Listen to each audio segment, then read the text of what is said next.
Committee meeting for February 17, 2025. Councilor Smith. Here. Walden. Here. Allemon. Here. Brandt. Here. Harden. Here. All right, got everybody. Yeah. I need to get a motion to dispense with the reading and approve the minutes from our last meeting on February the 3rd. Second. All right, motion for Mr. Harden, second for Mr. Gwaltney. All in favor, please say aye. Aye. 5-0. Those minutes are approved. Okay, we're going to take some things out of order tonight because we have kind of a long agenda. And we're going to try to help everybody with timing. So the first item we are going to take is from the new business agenda. 06-02-25 request for consideration of an unsolicited proposal regarding the old police headquarters from Mike Moran and our mayor, Alex. Yep. You want to give us a little preamble? Yeah, I'll just give you a quick one. Mike is here, and he has proposed an idea that I'll let him talk about regarding the old police station. We've had a lot of suggestions on what that is, but we haven't had any actual proposals, at least not concrete proposals. This one is, and I'm going to let him speak to it, but I will say that what intrigued me about it was that it is not big in terms of what he's proposing that's built, which I liked. It also includes a good bit of green space, which I liked. And is something that, we've heard from a lot of constituents that want some tax revenue from there. We've heard from a lot of constituents that want some green space from there. And so this is something that intrigued me when we talked about it. So anyway, I'm going to let him explain it, but I'll be around for any questions if anyone's got any for me. So, All right, y'all come on out. Do y'all need an easel? I'll hold it up. Okay, Thank you. all right, perfect. We're going through a curve there. I thought we were 6 in the business and had a few ahead of us, so. Anyway, thank you for being here. I'm Mike Moran. I've assembled a team of people. I think the names will be familiar. We have Chambliss King as the proposed architect on this development. Chuck Kelly is the landscape architect. Reeves Construction as the GC. And Pahakis Restaurant Group as the owner. As Alex was saying, with my presence in Homewood, I've learned of some of the challenges associated with the old police station. I guess it's been vacant 3 years now, 2 or 3 years? Longer than that. 5 years? Time flies, right? Anyway, obviously nothing's been done with it. There's, I'm sure, some cost associated with maintaining it. And it's certainly not contributing to anything of the city's coffers. As Alex says, I understand it's zoned for a building that could be relatively tall, and that's not desired by a lot of people. As Alex said, there were a number of people in the past that I think signed a petition that they would like a green space. I know the city wanted to monetize the police station. And lastly, they wanted hopefully a use that would generate some sales tax, property tax, whatever. So let me show you what we're proposing. And this, by the way, is very rough, and I'll get into why that is. But what we're proposing is a steakhouse. We think that that's a color. Thank you, John. Thank you. We think that's a venue that's not existing in Homewood right now. Think of the Miss Betty's in Mountain Brook Village that was built in some downtown. So we're proposing a steakhouse, and we're proposing putting it in the far southwest corner of the property, leaving the rest of this as a pocket public park. We would buy the land at the highest price paid per square foot in Homewood for the area for which we have exclusive use. The city would retain ownership of the pocket park. The money we're proposing to pay for the land would be held in escrow. It would be used to clear the site of the existing police station, which has some asbestos. It's got some underground tanks that need to be removed. And then the remainder of the money would be used to install the public park. If there's a shortfall of the money to install the public park, that would fall on us. So the city would not be out any money. Once it's completed, we would have a steakhouse run by Nick Pahakis' group, throwing off hopefully a lot of sales tax, liquor tax, and additional property tax. We're asking for no city incentives, no sales tax incentives. So at the end of the day, the city has what we, and I'm gonna ask the architects to go through a little quickly, I know y'all have a lot to do, quickly the concept on the design. Chuck Kelly's here, he could speak to the landscape. And so, in essence, that's it. City would not be out any money. We would be building a first-class white tablecloth steakhouse, and it should, Nick has estimated considerable sales. We could throw off the sales tax, liquor tax, and property, as I said. Can I ask one question? Of course. Where are these people gonna park? People are gonna, per the current zoning, parking on site is not required, and as soon as we tried to do that, we would be cutting into the, I know, but where are they gonna park? they'll park on city parking, or we can park, I'm hoping to be able, I hadn't contacted them yet, but Aloft, Use which their is deck. right next door, has a parking deck that I think is pretty dramatically underutilized. And I think a steakhouse typically is, and Nick can speak to this, but is higher usage at night. And I don't think, at night, it's not the parking challenge in Homewood, it's at lunchtime. So I'm hoping that the Aloft, again, I have not spoken with them because I thought it would be premature before we spoke to the commission. But I'm hoping that we can cut a deal with them because with the Valley Hotel, I know that your parking's needed at night. It's not needed in the day because if people are there, they tend to go whatever brought them to the city. So I'm hoping we'll be able to use that during the day. Yes, sir. Mike, if I'm reading the map correctly, the white parts are still the privately owned parts, or which No, parts are this public? is, actually, it's miscolored a little bit. Okay. This would be, we have outdoor dining here, Mhm. and then we have the entrance here. So really, our exclusive use would be like that. Just wanted to We just check with that. calculated, I think it's about 35% of the site would be Okay. exclusive, and the rest would be landscape, public park with benches and lighting and everything. I mean, very much, we want this to be dramatic and wonderfully done because it will play such a large part in the success of the restaurant. Chuck, you wanna give us any, any of your ideas on what that park? Certainly, and as Mike mentioned, with the restaurant proposed in this upper right corner with 29th Avenue down here and 19th Street over here, is to, and there are, there's grade character, I'll call it. It's not really challenging, but to go from 29th up to a building that would sit related to the alley as well as have a barrier-free valet movement in from 19th. No steps or anything there. There's going to be fill, but I think it's going to be really the character of this with the restaurant proposed in that upper right corner. Tall, large trees going in, not the smaller ones that are a lot of times. We're talking about things that may be 20 feet or more tall to start with. You'll be walking through meandering sidewalks, some steps to address the character of the grades coming up from 29th to the restaurant, and a few over here. But it'll be a place with little undulating paths in there, scored concrete, brick accents, the large trees uplit, and some area lighting just to where it really creates a nice effect. A park that could be appreciated at night just as much as during the daytime.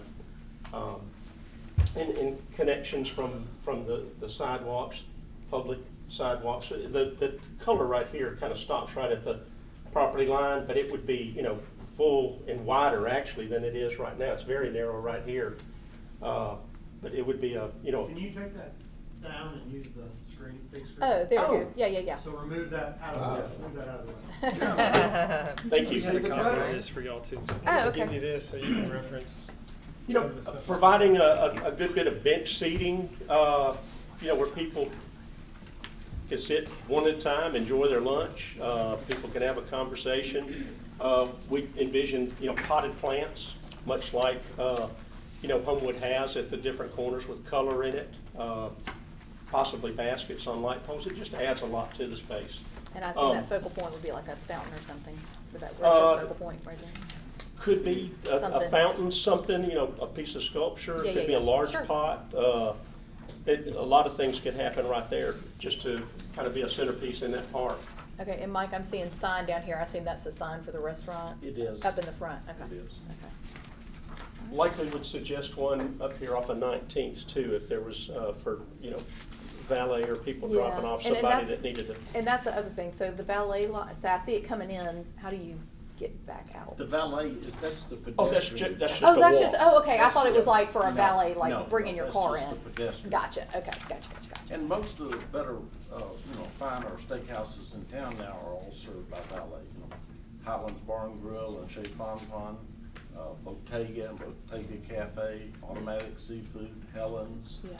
They're all served with. Yeah, so the valet would be up here and then the people would just walk Yes. down to the front of it. Gotcha. There's no parking currently on 19th. It's I think yellow curb. Yeah. Along 29th, probably gonna pick up about 3 places actually. Yeah. And Actually more than that and because then there's next 2 to- drives in. And next to Soho, in the evening, you have that surface parking lot to the west of Soho, that's public parking. Well, let me just say this, excuse me. I own a restaurant, sandwich shop. And there is Soho Social, Soho Standard, Soho Taco, me, Ginseng, Calvin. Now, we all have employees. Everybody has an employee. And I keep harping on parking because Homewood is in dire need of parking. I don't care when you come to Homewood, there is no parking. And while I think this is beautiful, I think it's very pretty, that is not gonna be doing any of our current, restaurant, it's not gonna do anybody any good as far as parking, because without parking, we get customers on Saturday. I've been around the block 4 times. I could never find a place to park, and I understand we've got underneath all of this, we got all that stuff over, the parking over by, whatever the chicken place is. But we all have employees. Everybody has an employee, and there's nowhere for the employees to park. And by the same token, there's nowhere for our customers to park. And like I said, I think it's lovely. I do. I'm not gonna say it's not pretty, it is. But it's not doing the current merchants, business people in Homewood any good. And it's not gonna, right there, you're not guaranteed that the hotel's gonna lend you their parking. All right, thank you, Sue. I appreciate your comments, but we've got a long agenda and I've Well, got I'm to move sorry, on. but No, I appreciate your comments, but we just need to we've got to keep moving on because we've got a lot to do tonight. And I know the mayor's got to get out of here too. All right, Mike, quickly, can you try to talk about what we envision? for the Yeah, building itself? I passed around a pack. It might be easier to go to section 4, or section 3 actually. Some pretty classic mid-century imagery of just kind of a lower building. Really quickly, I'll kind of explain. Citing this building in the upper right-hand corner does a lot. It gives the park presence on the street, and if you've driven by this building, there's about an 8+ foot grade change from the corner of 29th and 19th up to the top of the corner. So we've got to, when the police station goes away, we've got to navigate that grade change. The thought here is that you're perching that building up 3 or 4 feet, which would get you, if this sidewalk needs to be sloping, is going to meet ADA, and you need to get in to the building without going through stairs or having some kind of paceless ramp that we have to deal with. So the idea here would be that the building is at an elevation that allows you to come in straight off of the valet, but also just in terms of the building complementing the park, which I think it can do a lot of. Just if you pairing a restaurant with the park, I think gives a lot of positive opportunities to activate a park and vice versa. The building being up 4 feet just kind of puts you in the tree canopy just above the street, which is always a good feeling when you're elevated a little bit in terms of just an experience. And then the L shape is really just the site, some of the less attractive areas and more service areas is up in that corner, which allows us to essentially commit the property to a park while getting the building. And so the L shape is just because we don't want a large internally focused building. This would be a lot of glass and a lot of outward facing views. So some of the pictures that you have in front of you, some classic Frank Lloyd Wright imagery, lots of glazing. I mean, this building would be about bringing the outside in. And then if you flip to some of those other interior images, just a lot of natural materials, a lot of authentic materials. Obviously, it wouldn't, being able to see the cooking in this one, I think being a steakhouse, we're trying to bring in some of those classic feels. So, as Mike said, this is very early on, but it's attractive to think about solving the steakhouse problem with this site and also layering a pocket park to go with it. I think I'll just say that to address some of your park concerns. I think that anything we consider doing that's not officially city use is going to have some sort of visitors coming to it, and so trying to keep it relatively low volume, right? In terms of it's not a high rise, it's not necessarily a residential unit, which it's going to technically have visitors coming in and out of it. And steakhouses typically have more of a late night audience. I think it's a potentially viable solution to a problem that we're having, what to do with the site. My only comment would be that if we could put a rooftop bar on this thing, that's just me. That's what I would like to see. But Rooftop on one story is not that impressive. yeah. I just like being outside. Are you serving lunch, or Yeah. you made the decision to serve lunch?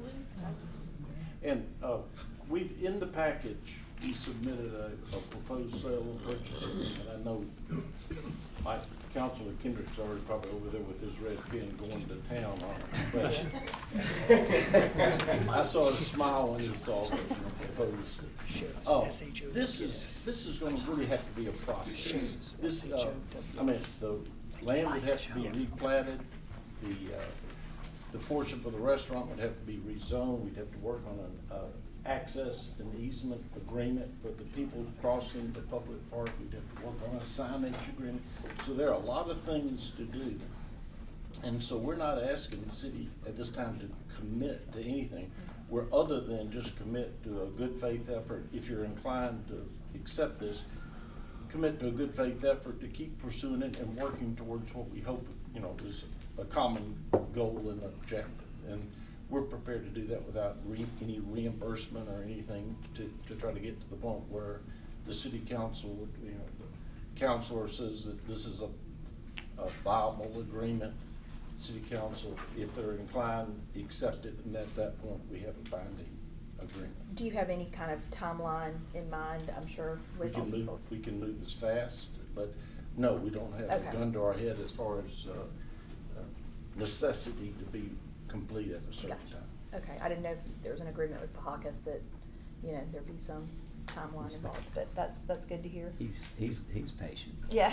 Is there parking in that alley back there? I know I I see don't think cars so, back no. there. No, I don't think I know I so. see cars back there. There's parking People- further on where people have the depth to park at an Yeah, angle, because that but not- alley's pretty not- thin. Is it public or is it? I think. I counted the parking spaces, and that will be taken away 50 parking spaces. The old police parking, That, the Sally's Port, that was Sally Port, behind the jail, they're parking, and then they park against the wall back there, all the way down to, and that's gonna do, now I know I'm obsessing over this, I do obsess, because we're gonna have to close our business, we won't be able to stay open with no parking. Maybe and- before next time, we could have a discussion with the hotel before the next meeting and see if there's any Well, you know, in all opportunity there. honesty, the hotel, I don't think the occupancy is great now. The hotel may be willing to do it on a short-term basis, but I don't think you'd be able to sit there and look to the hotel necessarily. They're not gonna sign a long-term lease because they're not gonna have it encumber whatever they try to do with that property, so.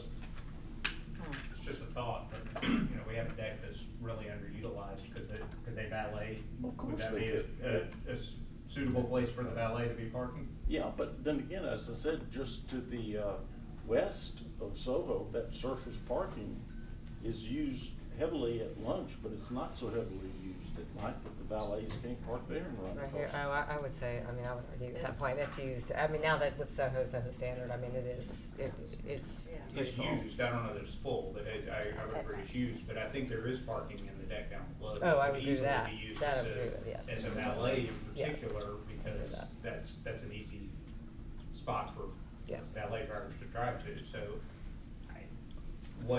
I would agree with Councilor Allen. With the rooftop bar also? If you can get them to a rooftop bar, I'm all for it. I'm not against that. But what I do like about this is, again, it is something that is not intrusive.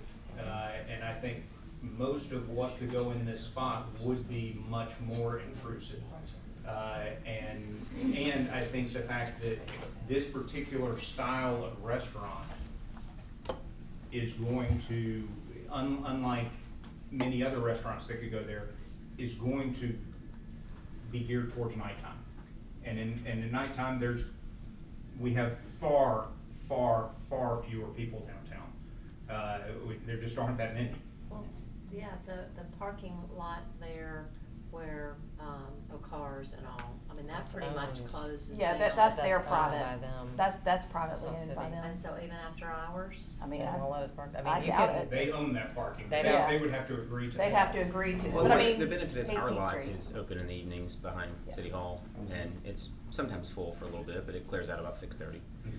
I agree with your commentary. I believe it's an excellent activation of the lot. You know, it's low intensity, provides all of the concerns that we've heard of the past probably 5 years about having a pocket park, you know, having something that's low density. I think it accomplishes all those things. So Well, thanks for the also, great design. it should be a high-volume restaurant. Steakhouses tend to be high volume. And I think it would throw off as much tax as a much taller office building would, which of course throws off no sales tax and only property tax, which I know is relatively less important to cities than a sales or liquor tax. I would suggest, I mean, I'm hearing, with some additional discussion needed, but hearing that this is being viewed mostly positively, that I would suggest that we continue to have some discussions with Mike and let him start working on this, because I do think that I think it's a property that we need to work on sooner rather than later. Yeah. It's time to do something with it, and I personally think this is a good idea for it. So I would recommend that if the committee's fine with it, that we start having more concrete discussions about this with Mike and see if we can come up with something that everyone feels good about. All right, well, we appreciate y'all coming in and listening to all of our comments, and I think what we'll do is we'll carry it over here, for the eventuality that we'll need to move on something if there's an agreement to be signed or a contract to be done. But in the meantime, we'll keep having conversations about, you know, addressing people's concerns and figuring out what to do. All right, thank All you. right, thank y'all very much. Thank you. Appreciate it. Thank you. Thank you. So I'm carrying that over. Gotcha. All right, now we're jumping up to the top of the agenda and to item number 141124, which was a request for consideration to amend the tax incentive agreement with Piggly Wiggly Construction Project, also coming from the mayor. Alex, you want to introduce and talk about this briefly? So y'all will recall that we already did a tax incentive agreement for the Piggly Wiggly. That was a number of years ago, and due to some construction issues, that has gotten delayed. So we need to restructure the agreement so that we make sure that they're getting the money that we promised them. They are not, I want to be clear, they are not asking for any money other than what we've already agreed to, which is the $3.5 million. What we're doing is restructuring the agreement simply to make sure that they have time to get it. And so that's what they've asked for, is a restructuring of that agreement. Murray Lake and Charles Terry are here tonight, and so they can speak to it. My understanding is that Mr. Kendrick still needs to receive some stuff from y'all about this, but so if the committee is agreeable to it, then what I would suggest is that you go ahead and direct them to talk with Mr. Kendrick about getting the documents together, and that way you can go ahead and send it out, and then we'll get, once the documents are together, which is not going to be next Monday in all likelihood, but we'll be ready to get the agreement, the amended agreement approved once they get the documents worked out. All right, y'all wanna come on up? Sure, yeah, y'all come on in. I'm Murray Legg, and this is Charles Terry, and we'd love to, to answer any questions that you have. But, it's all been struck, the agreement has. We met today with Piggly Wiggly, and what has slowed us down is when we started this project, Andy and his family were the ones that were doing the project, and then they've taken on another partner in this. And that partner has raised some questions and wanted to kind of look at the deal, so that has slowed everything down for us being able to sign the agreement and move on. But we met today. It was a fantastic meeting, and we feel like that that we can be under construction. We're hoping by June or July at some point in that time frame. And so it's the same money. Yes, ma'am. We're not asking for any more money. It's just updating and the time frame. The time frame. Extending the time. Extending it. Correct. Right. Okay. Correct. And what was the initial? What was our initial date? Our initial date, I would have to go back and look. It's been long. It's been so We've long, jumped I can't- past it. I Okay. can't even tell you what Okay. it We're was. way past it. Yes. Okay. Yeah. All right. This is over like a 10-year But period. it's extending not just the date when we start, but the Right. date, That- how long it takes them to get those taxes. Right, we just want to make sure that Okay. they are able to get to their 3.5 million. In other words, we want to live up to our end of the promise. Yeah. Right. Right. All right. So and so even though we know that this is not going to be voted on in our meeting next week, we can go ahead and vote to Yeah, I send would it say out you can go with. ahead and, Well, you're gonna have a public hearing, we have to advertise. How long does that have to be? Well, it's at least a week. so what I would say, We've got documents, I sent to them 2 months ago. Okay. I need to have a revisit with them. Yeah. Into the agreement, so don't rush anything. Yeah, no, I mean, what I'm saying is if we're setting a public hearing, we probably wouldn't set it until the first meeting in March. I guess the question is, Probably not gonna make that. Okay, probably not gonna make that, okay. These are the things I need to know, so, We've been waiting for months, so why don't we, so if you want to carry it over, and then, I guess my question, Mike, is, carry it over and I will get you answers to all these questions. This is the first I've heard from anybody in, a couple months? It is. And All I right. think, Mr. Kendrick, There's we a work. lot to digest. It's not as simple as. okay. just sign So we something need to and carry, put as opposed, and so instead of sending this out to doing anything about it, we just need to carry it Carry it over over. until we can get the documents and and everything then hopefully we'll certified. be able to set the public hearing at the next meeting. Just a quick question, Sure. it had initially been a 10-year agreement? Yes. Correct. So are we just basically saying that potentially, if we agree, that we're resetting the clock for 10 years? Yeah, so it's a little more complicated than that. In essence, it's restructuring the numbers just to make sure that they hit that 3.5 that we promised them, which changes, make sure we're giving them enough a year to hit that for 10 years. For 10 years, but still 10 years. 10 and- it's and still we 10 working years. some of the number. Okay, I just wanted to. And we're still getting a portion of the current tax that we're getting now. Yeah, and we promised them based on the contingency of things that they would do also, so it's not. Correct. Yes, sir. Okay. Okay. All right, well, we appreciate y'all coming in, we appreciate y'all being here, and we will carry this over until y'all can get together with Mr. Kendrick and kind of hash out those documents, and then we'll, hopefully at our next committee meeting, we can set that, public hearing and get that on Okay, the thank you. calendar. All right, thank y'all for being here. All right, now, let's see, where am I going next? Okay, back down to new business.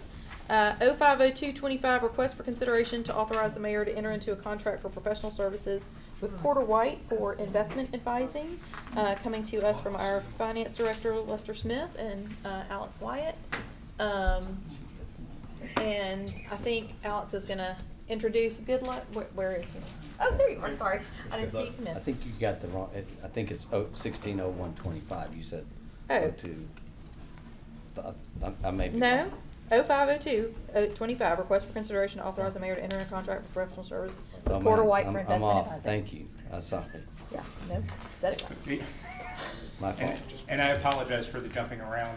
Yeah. I've got to get on a plane to be in the deposition in Arkansas in the morning, so So we're- Barry's being kind and letting me do the things that I need to speak to.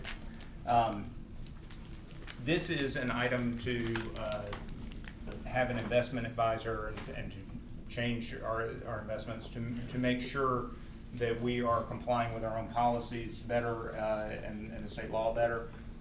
And so Lester has talked with Ms. Smith and myself about this, and Mr. Jones about this and the need for this. Which I'm going to let them present, but what I will tell you I like about it from my meeting with them was, one, that it costs the same as what we're paying now, and two, that they can help us with how we are structuring our investments to do what's best for the city, and I think that's important. And so they also provide another service that y'all are not dealing with tonight, which is a municipal advisor service that we may consider down the road, depending on some stuff that happens. But this part, in my opinion, needs to be done now, quickly, because we need to get our investments where they need to be, and protect that money. So that's why this is important tonight, and that's why they're here. But I'm going to let Goodloe speak to everything. And I'm going to duck out. That is not because I don't want to hear Goodloe. It's because I've already heard from Goodloe and I got to catch a plane. So, Safe travels. All right, Well, good thank you, luck. Mayor. And Lester sent me a text wondering how long this was going to take. So I'm going to take probably 5 or 10 minutes. Happy to go into more depth. I'm going to briefly overview the firm. My colleague Ross Walker here is going to hand out a copy of some slides that I'm going to go through. But briefly, Porter White was founded in 1975 by my father, really starting in municipal advisory. And so we're celebrating our 50th anniversary this year, I think 50 years this fall. And one of the things that we found over the years as being investment bankers is when you raise money, people wonder, well, what are you going to do with it now? And we've sat on boards, we've sat in different circumstances in your chair with funds to invest, and then how do you do that? And so in 1975, if I encourage you to maybe go to page 6, sort of a brief timeline of Porter White & Company. There are two parts. The municipal advisor is registered with the SEC. It's a special category under Dodd-Frank. It's a fiduciary advisor for raising money. There's a registered investment advisor, which is also a fiduciary advisor regulated by the SEC, which basically means we must tell you everything and we must put your interest first. And that's sort of been the way we've done business.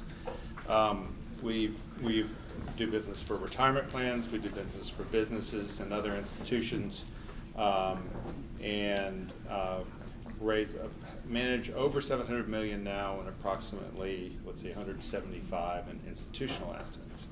A number of broad clients on page 7. If you look at some of the logos, you may recognize them. Some of the work we did for these clients was just developing an investment policy. Say the UA system was one that I worked on. For others, we're actually managing the day-to-day funds like we're contemplating here. On page 8 is just an exclusion from your own fiscal policies. And I wanted to have a brief discussion, particularly of item 1. The finance director shall invest city funds according to 4 criteria in their order of importance. 1, legality. 2 is safety. 3 is liquidity, and 4 is yield. Now, the legality part comes from Alabama law. And to be honest, it is not the clearest section of the Alabama code. I'm not a lawyer, I read it. Maybe all sections of the code are not that clear, but this one is not that clear for me as an investment professional. And so it's easy to miss things. But it's important not to. And we've been looking at this for a long time and wondering why so much of it does get missed. And every once in a while, an auditor, and it's happened with other cities in our area, raises a flag saying your investments are not consistent with the Alabama code. On page 9, our scope of services is basically designed to help your finance director complete everything that you say in your fiscal policies and come up with a policy that's presented to council that's updated and make sure it's appropriate. There's additional analysis that we like to do that really drives how should you be investing your funds. And then there's the management part, which is actually placing trades or choosing investments and selecting things like that, all permitted under a policy that you would have. So on page 10, I briefly want to run through our summary of the Alabama code because I think it's important of where things are missed. And so once again, I'm not a lawyer. You have a lawyer in the room, but correct me, so this is just a summary. The first is U.S. government obligations. So if it says U.S. Treasury, that's direct to the U.S. government. Then it has this section for federal agencies with full faith and credit. And it lists some: Federal Housing Authority, the General Services Administration, HUD, some others. They tend not to be the securities that we see municipalities purchase. They're a little more difficult to own and things like that. They can be called early. They're not as suitable. They are full faith and credit of the United States government.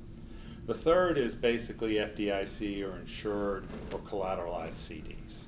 That's importantly, it's not just any bank account. It's a bank account that's has collateral behind it or is guaranteed by the FDIC.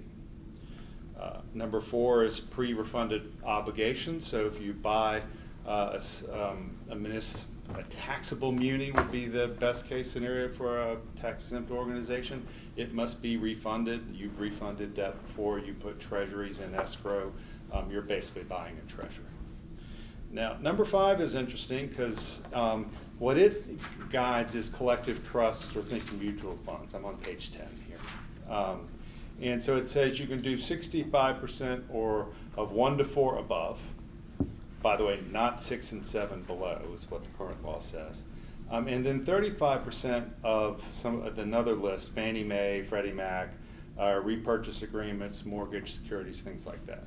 And what we see a lot is a lot of municipalities own that 35% bucket outright, not inside a collective investment vehicle.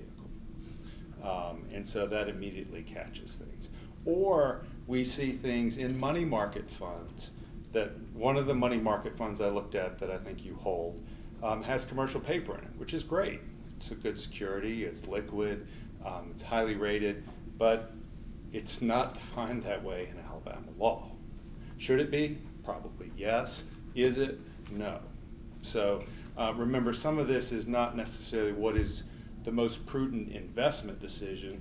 Your policy says first is legality, and if commercial paper yields more, you can't buy it, except if you buy it outright. And yield was number 4 on our list. And then there's bank acceptances. On page 11, your finance director provided us, I think, 3 different statements that we just looked at. We only found 1 permitted holding. That could have been others, we could have missed things. Only 1 was permitted. Your auditors flagged a lot of things. Some of them would be permitted if they were held in a certain way. And all of them were probably done to get a little more yield, maybe have a little less liquidity, but we went through that. So the first thing to do is, that we would do is have a discussion of how are we going to move this into a permitted investment. And I fully recognize that the yield would be lower because the reason these were purchased, and I get these emails all the time. You can buy this Fannie Mae security. It yields 50 basis points above treasuries. Doesn't that sound great? Everyone would like a 0.5% more on their money. Unfortunately for you, as the city of Homewood, can't do that under Alabama law. Now, number 12 on the next slide. The mayor said the cost should be approximately the same. Now, this is one difference between a fiduciary advisor and someone who's not. And so I looked at the statements, and I saw one where they were explicitly charging a fee. I suspect that there were other below the iceberg fees being earned in that account. In most cases, what we see, even say a money market fund, there's a revenue share beneath the surface that is not easily observable.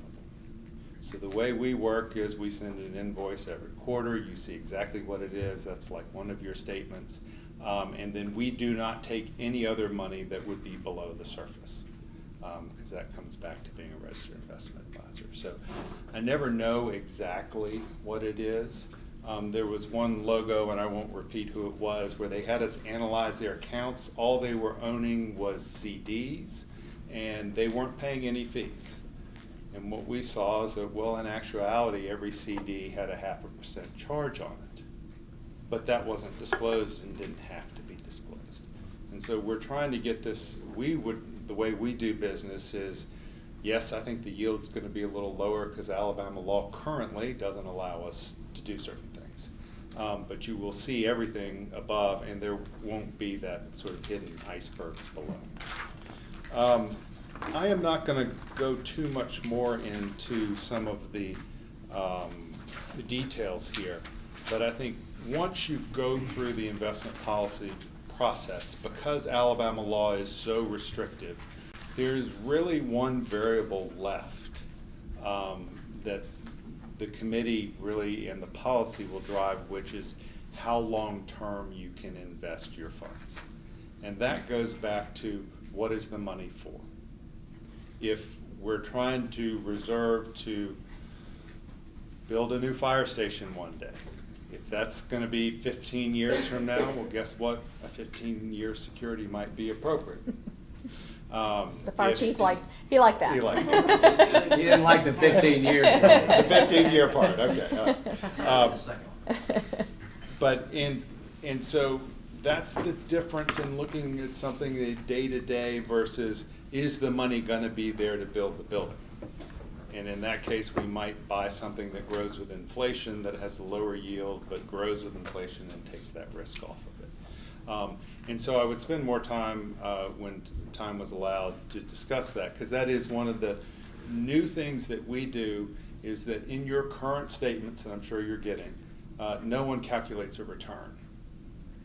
And so when you start calculating a return, you need to put that in context to understand, one, how well you're doing, but two, understanding bonds can move around in prices. We saw that in 2022. And so there is some newness to this, and being transparent also means transparent with how your funds are doing. So I planted a few seeds for later, maybe, but basically our role would be to come in and help provide additional background to both invest in the funds, but make sure you have a policy to approve and do that on an ongoing basis. Does Happy to anybody take have any questions. other questions for Goodloe? I just out of ignorance, I want to ask a question. Sure. Where is this money now? Where's this? In several different places.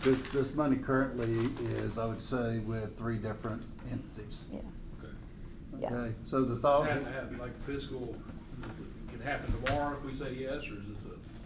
what is Wouldn't be this? tomorrow. It would be Well, I mean- tomorrow. I think the first thing, and Goodloe could speak to this, but I think what everybody needs to understand is some of these investments are not liquid, right? So it's not like we pick up the phone, we call, and we convert them to cash, right?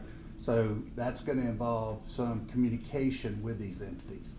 Ultimately, the goal is to take those dollars, Consolidate consolidate them. them, right? And then the next step is going to be, I think we anticipate maybe about 12 weeks, to actually putting together a very solid investment policy, right? And there's some literature out there with the GFOA as to what municipalities need embedded in that, but I think doing that, in addition, working with Goodloe, then you all know that you've got a solid investment policy.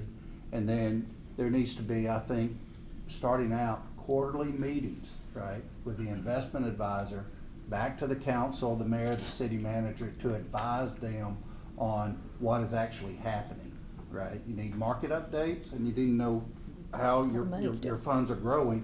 But the third thing, which I think is one of the most important, is trying to understand how you leverage your money plus your debt capacity to figure out how to meet future needs with regards to your infrastructure. Does that make sense? So that's kind of like where we're trying or wanting to move here. But the number one thing, as Goodloe's already said, is we need to make sure that right out of the gate, all of our investments are in accordance with state code. Yeah.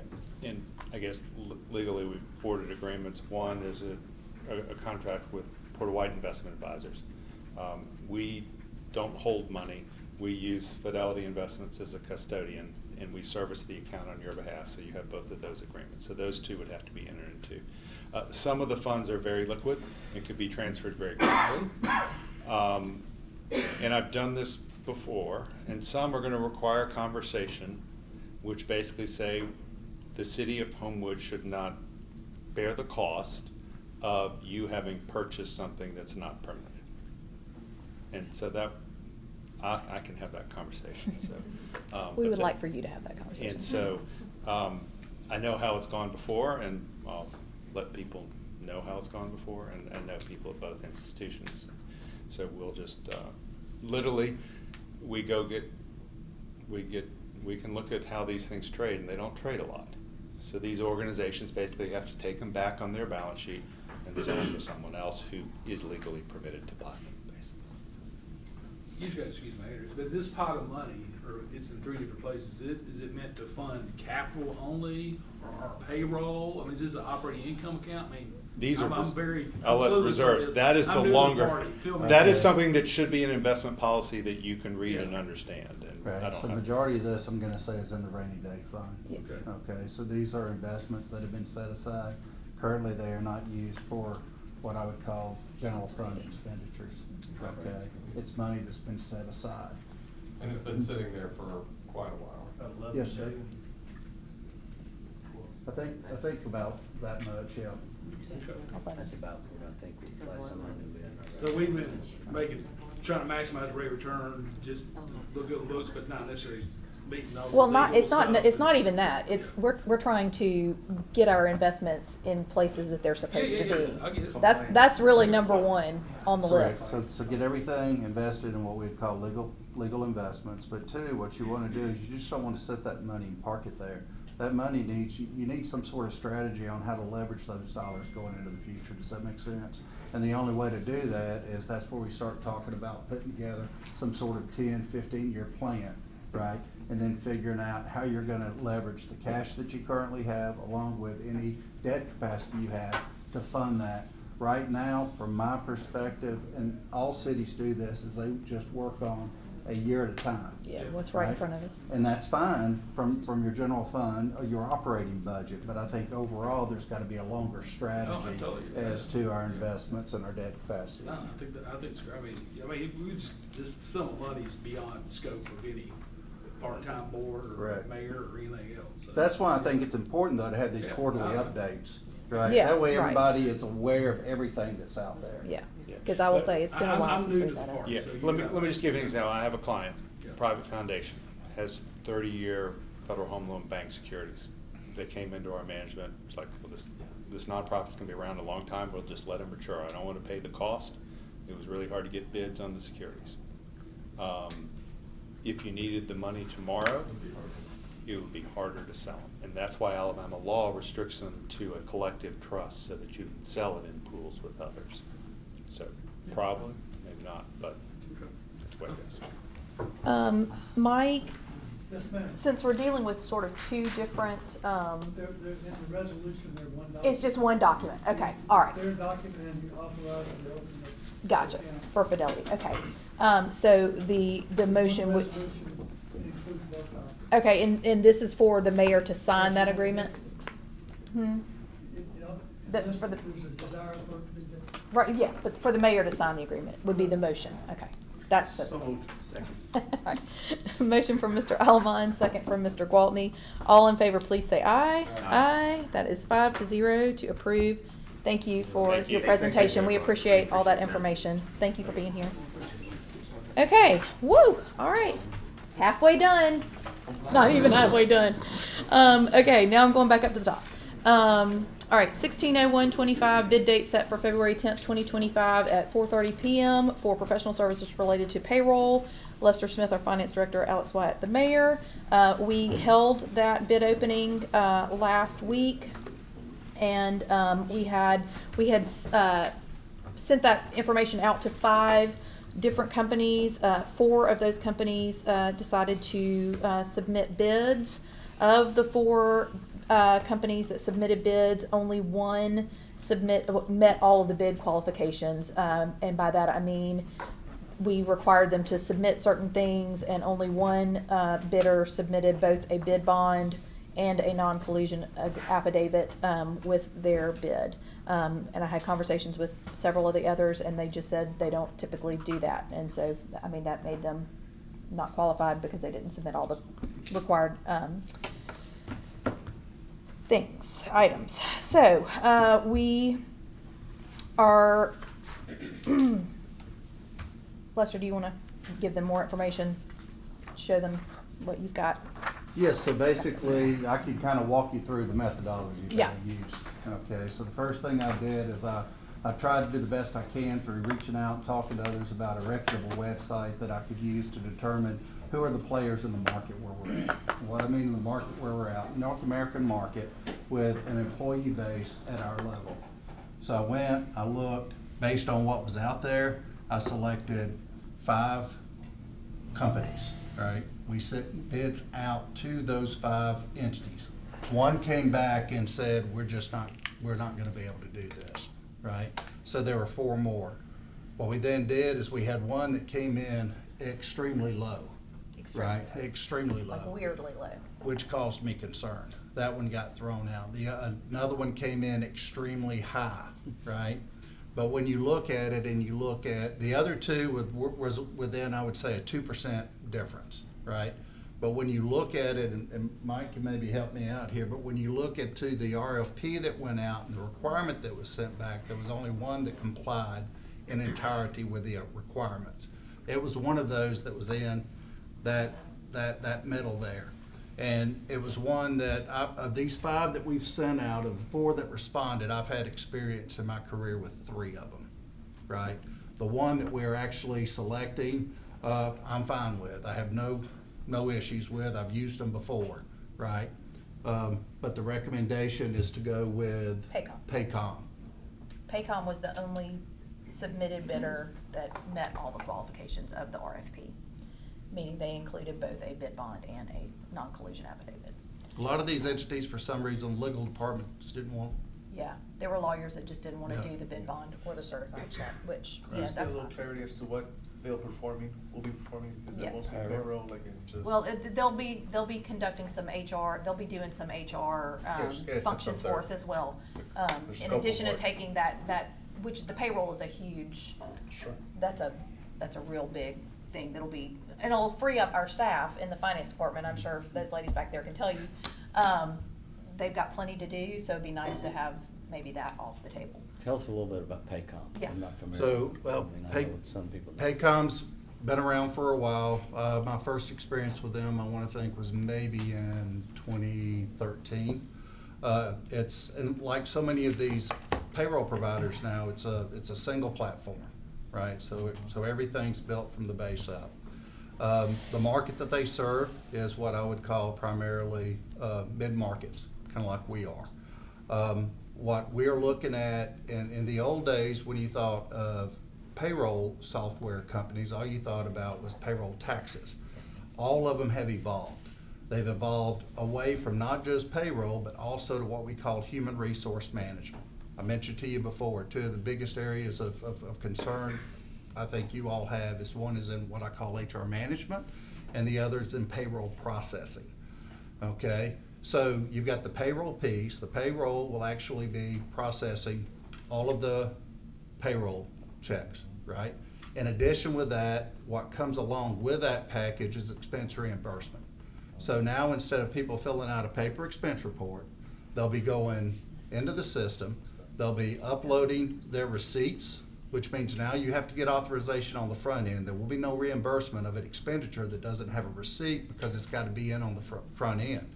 There'll be workflows established, so they go up through the appropriate level for approval, right? And then the check will actually be cut out of that system, right? So that'll save us on our end as far as that actual processing there. Payroll checks will be done, but then the other important thing is gonna be the compliance piece, right? The filing with the tax agencies.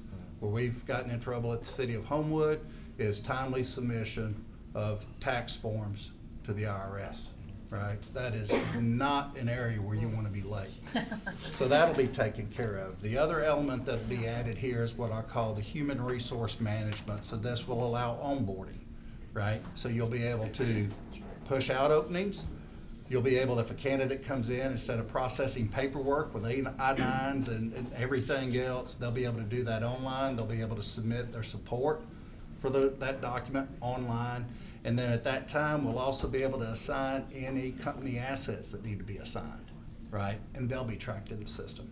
And then you also have offboarding, which will be the same. If somebody is all of a sudden deciding to leave the city of Homewood, we'll know up front what assets we need to get back from them, right? So at some point in time, when and if, hopefully, you decide to expand and have someone to actually manage an HR department, this will provide good support there.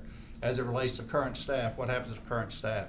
There is still the ongoing management of payroll internally. So when you think about the reports that go out to the departments to approve time cards, expense reports, that'll still be being done in-house and monitored in-house.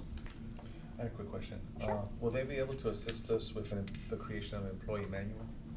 No, that's through Mike. We're doing that. We're working on that right now. They should have timely input about things that we're. I'm just wanting to make sure, because in terms of the compliance piece, right, I think that's gonna be an important piece as to understanding what they'll be required to do in terms of credit cards, reimbursements, or what have you. Yeah. And so it should And be so all that's, so they're symmetrical. not, most of those companies, I mean, obviously they have lawyers, but they're not lawyers. I mean, they're No, but I mean, but the yeah. companies have evolved. I use a HR company, Right. a payroll company that does that also. Yeah. So that's why I'm asking, because they do that also. Yeah, but Mike is working on the. But that's he's fine, been- if we're deciding to do that in-house, that's fine, I'm just Yeah. curious as to what's the scope of work. So what's gonna happen is whatever policies, let's say whatever, expense reimbursements we come up with, Yeah. right? Regardless of what they are, those will be entered into the system. So what the system allows you to do is enter parameters, right? So let's say, where I've been before, if there was a per diem of meals during the day or hotel charges, right? If you entered something outside that parameter, it wouldn't let you proceed. It would tell you, you've got an issue here. So whatever those rules or requirements are, we will build that where we can into the actual system itself, if that makes sense. Yeah, that does, thank you. Yeah, so it'll be a process where we work basically with them to make sure that our policies are reflected in the system and that if they have things that they need of us, that those are reflected in our policies. Sure. And is that an annual contract? This is an annual contract that we're signing? So what It's we've a done 3 with this years. contract is a 3-year contract. The other things that we're looking at doing here to make it easy is we are looking to migrate 100% of the staff over to direct deposit. And then the other thing that these systems, the other thing this system allows us to do for your seasonal workers is instead of because a lot of the youth that apply for these jobs, they don't have checking accounts. This will allow them to use what we call a pay card, Visa right? card. That we can load money on for them. What's the cost? The cost is going with, you have that, along Yes. with implementation fees, the cost, and this is predicated on roughly an annual average employee base of about 420. What I did is I worked with Cammie. I think we have about 380 employees for 8 months during the year. Plus the We have summer. about 500 for the summer. Took that, added those numbers up, divided by 12, we came up to about 420. Average annual cost should be right around $128,000. and once, if we move to approve working with them, that will allow then Mike to deal with them and negotiate that cost a little bit, so there's that option. Now, I want to make sure everybody understands something. A lot of the cost associated with any type of payroll service is going to be risk mitigation, right? We were fortunate to get out of it, but we did have the IRS, I think it was in 21, late on the ACA distributions, right? Penalty was $312,000. Now, Tasha had it. Tasha was able to go in Yeah. and get that abated, right? Because that was the first time.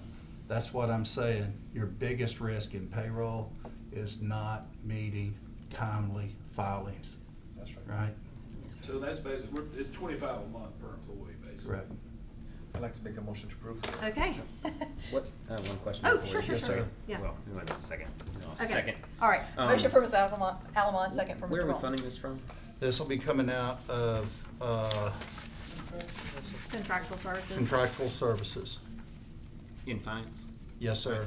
And because this will be really, when you think about it, it's not going to be a full year cost because of the fact that we're already into this year. So I think the actual cost for this fiscal year will be somewhere around maybe $70,000. When are you thinking we're starting this? This will be started to be ready to go live May 1st is when we're looking at Because it. it's gotta be in concert with our, Policies. Encode 10. It'll be for the payroll effective April 20th. That's a good question. Are we transferring money into finance, but to contractual services? Because I don't see the line. Or are we just adding this in there and taking It's it already from in carryover there. fund balance? Oh, is it? So I'm it's, missing it. the account you're looking for is 29520-400. There. You say it's there. I was just looking. All right, so I have a motion from Mr. Allamon and a second from Mr. Gwaltney. All in favor of approving this and approving the And you mayor can sign the keep that contract? Aye. Aye, all right, that is 5-0, going out to council on Monday night. Thank you. You do. P-A-Y-C-O-M? Yes, Yes. yes, all one word. Okay, next item. Gosh, Blake is like, get me out of here. 010225, request to declare 2 Harley-Davidson surplus and some other miscellaneous items coming to us from Blake Graves, our fleet maintenance director. Blake, what you got for us? Oh, you're here. I'll make it short. Okay, We've got that's some. new. Yeah. Do y'all have a list of all the Yeah, items? up here. Okay. Does anybody need to see them? If you look, it's also coming from Chief Ross and Berkeley. Okay. It's just, a lot of this is miscellaneous items that were left over when, after Gordon retired, we're just getting rid of all this stuff that just needs to be gone, old stuff. Yeah. A lot of the stuff from the police department, it's kennel stuff they had stored up, no longer needed.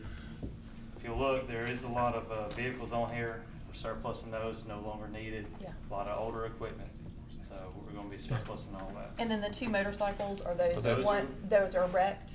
No, No. those are they're gonna be surplus and sold to the city of Iron. Oh, okay, okay. Okay, awesome. All the other items, we sold the budget too. Okay, all right. Can I get a motion to approve surplusing the items listed on that? So moved. Second.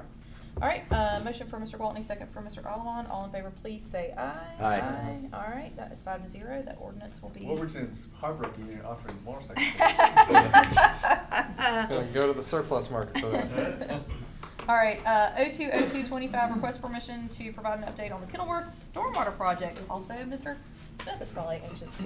Thanks, Patient yeah. people Hold it right here for a second, Brian. So I asked Councilor Smith to put me on the agenda. I'm gonna ask that this item be carried over, so every other week that we're in here, I can provide an update on this project.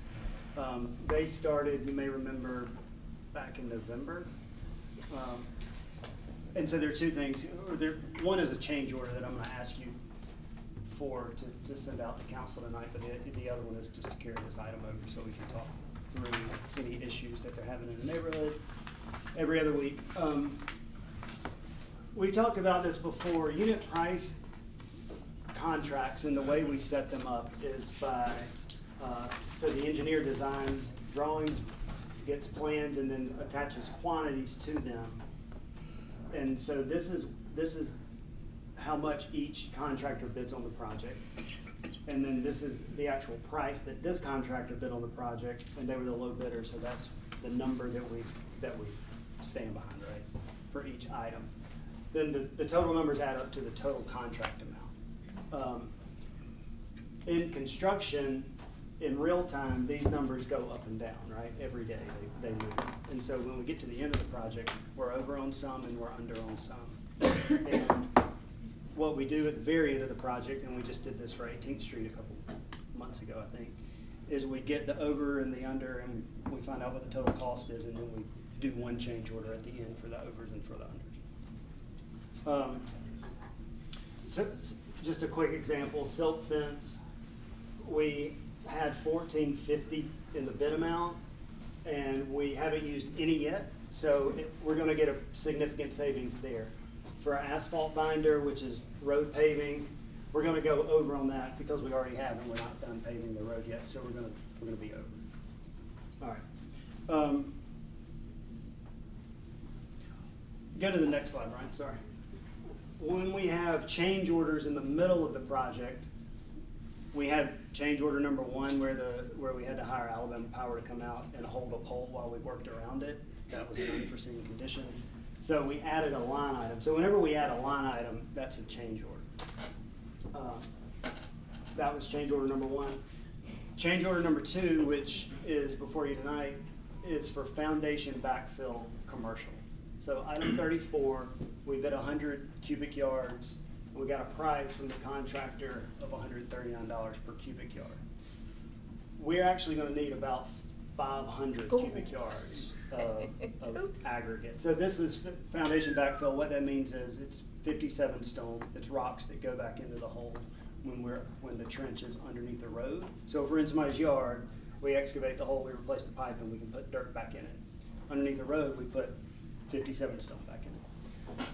So because So that that amount, means if you're boring under the road, we're not boring anything, we're open cutting. They're literally So cutting there's it a wide trench. so you're then having to put 57 stone back in there. That's right. And then cover it up. And I will say those cutouts have been large. Yeah, they've been massive. They are huge. Is that the problem? It's more cutout than you expected? There were a couple of things, I think, that was the reason why the quantity got missed. One of those is that I don't think that requirement, which is a state out, so we bid the job under ALDOT specifications, and that is one of the requirements. The other thing that's confusing is that for any pipe that goes in the ground, as a part of the pipe cost, the actual pipe cost, it includes bedding, so 57 stone up to the middle of the pipe. And then anything on top of that is considered foundation backfill. So that part got missed. And we pay for the foundation backfill outside of that contract, I guess, or however that works. Say that again. I keep going, I understand Okay. what you're saying. All right, so since the amount was so much greater than what was originally bid, the contractor agreed to reduce his price, his unit price, from $139 to $75. But for the 500 instead of the For 100. for everything over, right? Yeah. So he could have said, no, we're gonna overrun that line item, and you're gonna pay $139, because that's what we were obligated to. But instead, we're asking for a change order number 2 for the same thing for foundation backfill, but at a different price. Okay. So we're adding a line item for 400 cubic yards at $75. 475 cubic yards. Yeah. Yep. Okay. So that's that. It's about $36,000. It was $35,550. Yep. We're still within budget. Yeah. We are, the budget was $720. Go to the next slide, Brian. What I've done is, and I'm gonna share this with you guys every other week. Yeah, this one, this is kind of my running total at the top. So every time I get an invoice, these numbers update. They update every day, but I don't know what they are until we get an invoice. So right now we're probably around $46,000 over the bid amount, which is still in that 10% range, which we've talked about before being a pretty good target number. And so if we live here within that $45,000 over, then we'll still be within the project budget. Okay. All right, and this is not part of that, but we did talk about the fence. They would like the fence up on the Kenilworth side. Do we still need to deal with that too? We can talk about that. That's gonna come later. Okay. Yeah. Probably when it's done, Right. Yeah, okay. All right, so the, motion here is to approve the change order for the foundation backfill, increase and adding that line item for that additional amount. I'll make a motion. All right, motion from Mr. Brandt. I think I heard Mr. Harden say second. I'm gonna give it to him second. All in favor, please say aye. Aye. 5-0, that is approved. 030225, request permission for the mayor to execute an ALDOT resolution for resurfacing work on US 280 Rosedale Drive. Mr. Smith again. Yeah, I don't have it. This won't take a second. Okay. So ALDOT bid a project that is along 280 corridor, Okay. and it includes Pump House Road, and it came in way over budget. So they aren't sure what they're gonna do right now, but I've heard that the resurfacing piece, they're gonna do that no matter what. And the resurfacing piece includes resurfacing Rosedale Drive, Okay. which is 280. So that, the resolution that they sent, that I sent Mr. Kendrick, just basically says we support it. So that left turn lane too, coming, like if you're coming from, Mountain Brook, turning left in downtown, it's very torn up, that left turn lane. You know what I'm talking about? I don't know. It's in front of That's Robertson where you turn Bank. on to 19th place. Yeah. It will not include that? No, I don't believe so. Ooh, that left turn lane is bad. Cause this will just be the actual roadway, right? Yeah, this is Rosedale Drive. Yeah, like the actual Which roadway. basically starts at 31 and goes all the way to 18th Street. Yes. So moved. All right. Second. When they slip a clause in, they'll fix their streetlights by the way. Motion from Yeah. Mr. Allen, second from Mr. Gwaltney. All in favor, please say aye. Aye. 5-0. 040225, request for consideration of solar powered speed signs on Rumson Road. Counselor Andrus, I believe we have come to a resolution for this that will not cost us anything. I would ask, can we carry it over and make sure that we're Those- situated? Yeah, sure. But I love it. I mean, Peter Yeah. also told me that the, one hasn't worked in a long time, and I know you told me that Wellington's not happy with having them there. Well, and one of the main people who wanted it there is no longer living on the street. But we will, and Randy said he's gonna get out there and test, he figured, it's like I figured, it's a battery that just needs to be replaced, so I think we're okay, but he's gonna check on to make sure, but we can carry it over and that way verify that they're fine. Yep. I'm happy with that Okay, otherwise. all right. Thank you. 050225, request for consideration to authorize the mayor to enter into a contract with professional, oh no, we already did that, sorry. Sorry, I'm rehashing. 070225, request for consideration of adding a streetlight at the intersection of Melrose Place and Overlook, Counselor myself. And this was also going to public safety. Randy went out and there actually is a street light there. It is just completely covered in vines and kudzu and whatever, wisteria. So we're gonna ask Berkeley's guys to hopefully clean that thing off and get it going. And then Wow. if there's any issue, but we should be able to drop this, so if I can get a motion to drop. Is it one right there? Yeah, it's right there. Yeah, it's right there. It's just completely. Oh my God. Yeah, that's it. Oh my God. It became a tree. It did, it became a tree. So if I could get a motion to drop that. Wow. Motion to drop. Second. All right, motion for Mr. Gwaltney to drop, second from Mr. Harden. All in favor, please say aye. Aye. Drop it. All right, and we'll drop that in public safety too. 180225, request for consideration of placing an advertisement with Homewood magazine. This is the Chamber magazine. Ms. Andrus. So this is the magazine right here, and for a full page, which is what we always do, a full page, 4-color ad in the 2025 annual Chamber Guide is $17.95. It's a discount of $200 off the regular price. We have this budgeted, I think. It's in the This is something it'll come out of the over here. advertising line item. Yeah, that's that. What we typically do is run the same ad. We might change pictures out and We need a update some picture of copy. the whole council. Yes, we do. Is everybody gonna be here on the 24th, by the way? I will be, yeah. That We need a new picture with Jody. Yeah. I think they're gonna charge you extra if they put my picture. They will. I'll make a We'll motion to Photoshop. approve. All right, motion to approve for Mr. Brandt. Second. Second for Mr. Gwaltney. All in favor, please say aye. Aye. 5-0. That is approved. Thank you all. And with no further items on the agenda, we are adjourned. I don't understand. What do I have for you? It's already Homewood. Are we, where are we going next?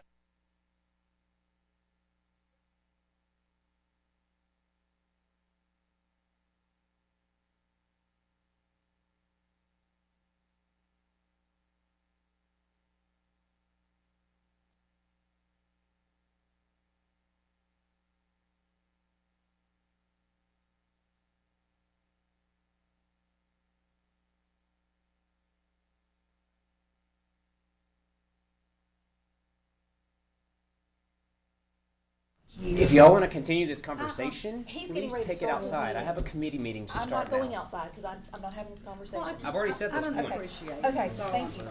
I heard what you said. Public Safety Committee meeting, February 17, 2025. Councilor Walton. Here. Wolverton. Here. Brandt. Here. Nelms. Here. Harden. Here. All right, we have a quorum. I'll entertain a motion to dispense the reading and approve of the minutes in the Public Safety Committee meeting from January 6, 2025. So moved. Councilman Elms Second. and Councilor Wolverton. Thank you. All those in favor signify by saying aye. Aye. All those opposed, nay. The ayes have it, 5-0. All right, we are gonna skip 070225 and jump right to 080225, request for consideration of completing the bike lanes on Central Avenue. Councilor Andrus, I will note, I don't think we're gonna have a ton of discussion on this, but we're gonna limit discussion to 2 minutes per person to keep this meeting moving along. So, what this is, well, I actually defer to you, Sarah, Thanks. instead of Yeah. muddling the waters. Well, so, Public Works, this was on their resurfacing list last year, and they went out and they milled and overlaid Central Avenue. And I reached out to Clark and I said, what's the industry standard and what's the safety standard for putting a bike lane back? There were bike lanes that existed there. And so we talked about it. Parking protected bike lanes are the industry standard and the safest thing that exists out there right now. So I appreciate Councilor Andrews for getting this on the agenda because it's an important discussion to have. I don't know that there's gonna be a resolution that needs to happen out of this, but I know that we receive a lot of feedback, so I wanted to put it out there and let everybody get a chance to speak to it. I've got Clark Bailey here, who's with Kimling Horn, and then Carolyn Buck and Eric Henniger are on our Complete Streets Committee, and Eric rides bicycles. Something I don't do. A little bit. So go to the slides, Brian. No, not that one. This is an example of parking protected bike lanes in Birmingham. If you've ever been to Current Charcoal Drill, across from the Finnick next to Railroad Park, where you have the bike lane and then the parking space and then the travel lane. So in Birmingham, I will say every time they resurface a road and they put a bike facility on that road and restriping, they do parking protected bike lanes where they can. And Is that that fair sure to say, looks, Carolyn? that's, some reason that looks very different from ours. I don't know. Well, right now, because we only sketched ours out, because we had not just finalized. done, like, what Kale just said. We only sketched ours out. Yeah, we didn't put It's them not a down. finished project. That's I will- right. Eric provided this. This shows, this is a heat map. If you have a Strava account, you can put it on your wrist, and if you ride a bike, it'll track you. And so the white is Central Avenue, so that represents that most people who ride bikes in Homewood ride them along Central Avenue. Is that a fair assessment of what this is? It's a major route, yeah, it's one of the hottest routes through to get to Mountain Brook and then to get down to West Homewood. Yeah, so that's what this is. Next is Clark's plans. I'm gonna turn over to Clark. I'll turn it over to Clark now. So he can talk about, we're gonna try to keep it quick. We can talk about dimensions and all that stuff for hours. But this is just kind of an overview of what the striking plan looks like. Yeah, and I'm a nerd, so if I get too far into that, just tell me to start moving on. So I'll do my best to stay kind of high level in general, but the idea here shows, I mean, these are kind of the striping concept up there. Top left is your cross section, 10.5-foot travel lane, 7.5-foot parking lane, 6-foot bike lane. And so that is from the inside to the outside. As it was mentioned, it's been what we call temporary stripes, so they throw some paint down right after they pave. You have to wait for the asphalt to cure to put the thermoplastic fancy paint down. And I think due to some discussions and comments, we've just kind of held there. So I think you kind of flip to the next slide. It's the middle section. You can see it running through there. And then on the next one, when we get up to the angle parking, there really wasn't an economical way to keep it the way we'd like it to have it behind the parking there. So we went back to our previous condition.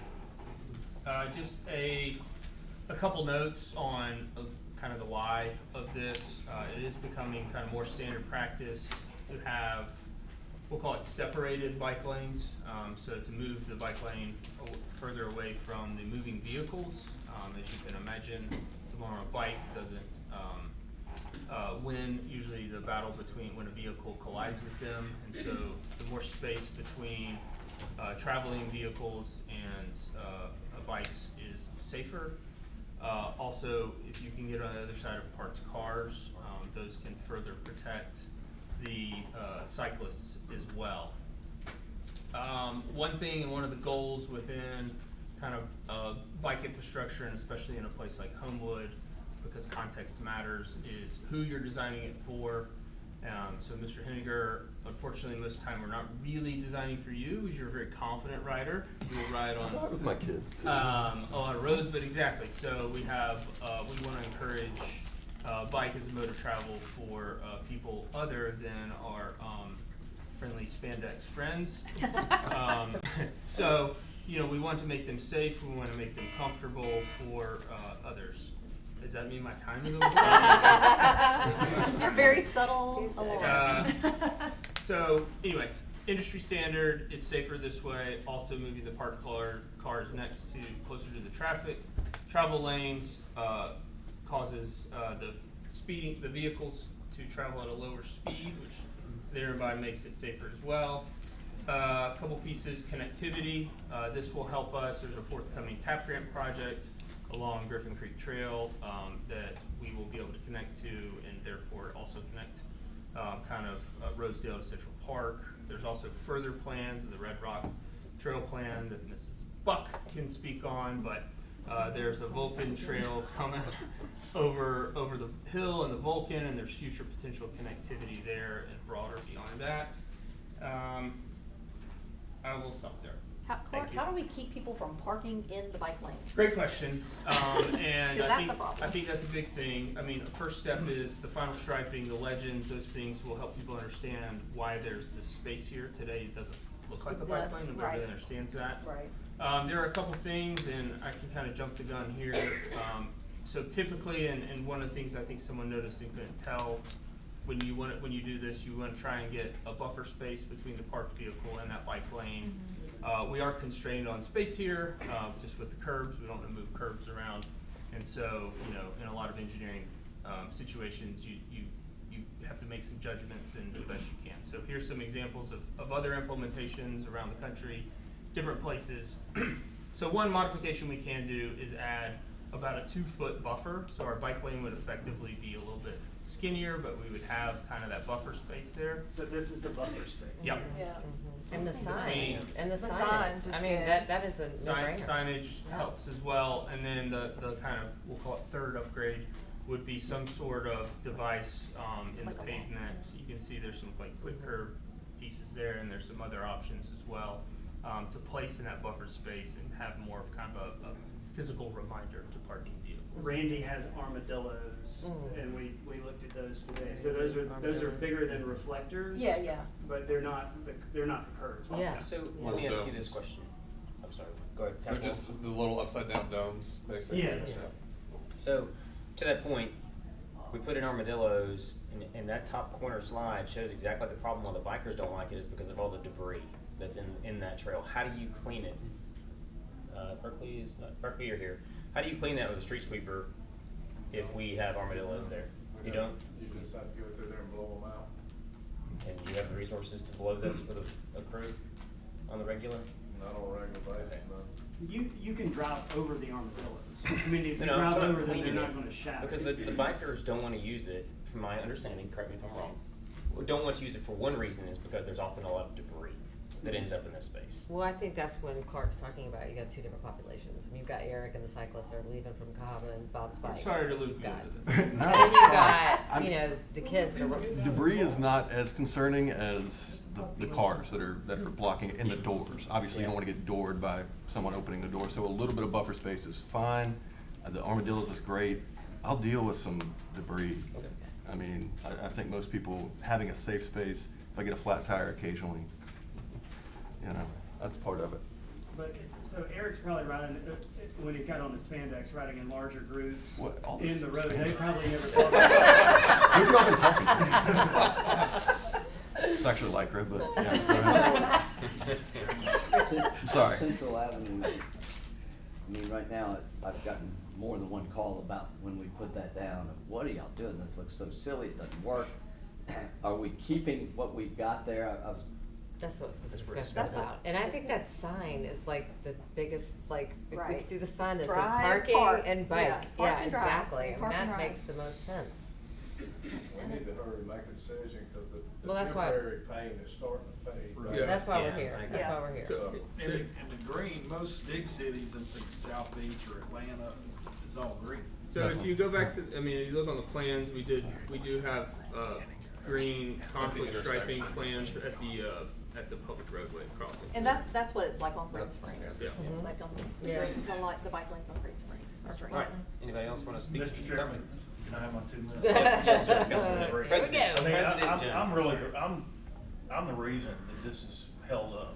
I mean, when the striping went down and it was obvious people are not going to park, and that right picture, that was today, I mean, right smack in the bike lane.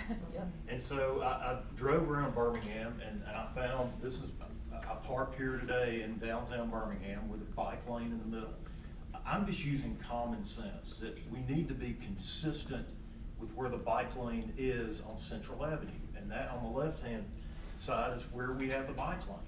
And I don't know why we can't just allow people to park next to the curb. You don't have to have the debris and all that issue. And put the bike lane just like in the middle picture. Cause I don't wanna in ride my green. bike, I'm not speaking for Eric, I don't wanna ride my bike It's right not next to a protected. car. I mean, It's you not get protected bored. at all. I mean, if you're riding your bike, you're at risk of just getting tagged by a car. People are gonna park in the bike lane, I'm telling you. Not if we You put- don't think- you don't think with the armadillos? Not if we put up and armadillos People and have to agree to signage. disagree, I'm just saying, I want the bike lane next to it, it works, it's all over the city of Birmingham. I mean, they have these bike lanes. Well, I will They've got say, both ways. Right next to the roadway, and when we had the meeting with the bike community, they clearly said, we're gonna be riding in the road. We're not, they said, I would never ride Current over state- there next to there because I'm gonna get hit by a car. Current state, I agree with you, but if we do it, if we finish it. Correct. I've judged a lot of half-finished projects in Homewood, half-finished, landscape, projects, and I've judged them on Facebook, but when they get done, usually there's less Ambiguity. feedback. Yeah, I mean, if there's signage in armadillos, I Yeah, don't see I'm it. just saying, there's, Yeah. Mr. Bailey and I have had other projects that have not gone well, and we've had to go back and fix them. And before we do this, I want everyone to just use a little common sense and think about how we approach this. And I don't agree with this, that's the reason that I told Mr. Smith that let's have a discussion on it, because I don't agree with his recommendation. Well, and I will say this, Walter, I just had dinner at Magnolia Point the other night, and there's the new development that's going in across the street from there. And the bike lanes are exactly like what they're proposing. It is a protected bike lane with parking on the closest to the road. Here's what the Rev Birmingham say. Why is the bike lane in the middle? This is on their website. The bike lane position in the middle increases visibility, and this is, rather than against the curb, it increases visibility between cyclists and drivers. Drivers turning right can easily spot cyclists, and cyclists making left turns can more easily merge left. So this is right from the recommendation from Rev Birmingham that it's safer to put it in the right where it needs to be next to the roadway. I did have somebody ask me if we put armadillos down, are we gonna have an ADA problem with someone getting out, getting a wheelchair, trying to get out? Well, I mean, they wouldn't park in a normal space, they park in an ADA space. We would wanna place them, so they're not right there at the foot of the door. So I have an email from the Director of Transportation in Birmingham, James Fowler, that said every time they put in new infrastructure, they put in bike lanes like this. This is on 32nd and 5th, which show parking protected bike lanes. Yeah, that's how it is. These are parking spaces with a buffer and a bike lane down here on 32nd across from the old comp, maybe it's still BBB or whatever. It's the same. Would we paint the green? Will the green be part of the paint job? As you're approaching the intersections. Yeah, in the Oh, the intersections. But also, just getting that buffer painted is gonna make a huge difference, and making two distinct areas. Cause right now, you just have that one single line that's really hard to understand. Yeah, it's, there's Well, no, it was there's new, no and then- delineation And there's no, between. there, even just putting bike symbols in that Yeah, area. the Signage and Without the logos signage. and bike symbols and green paint.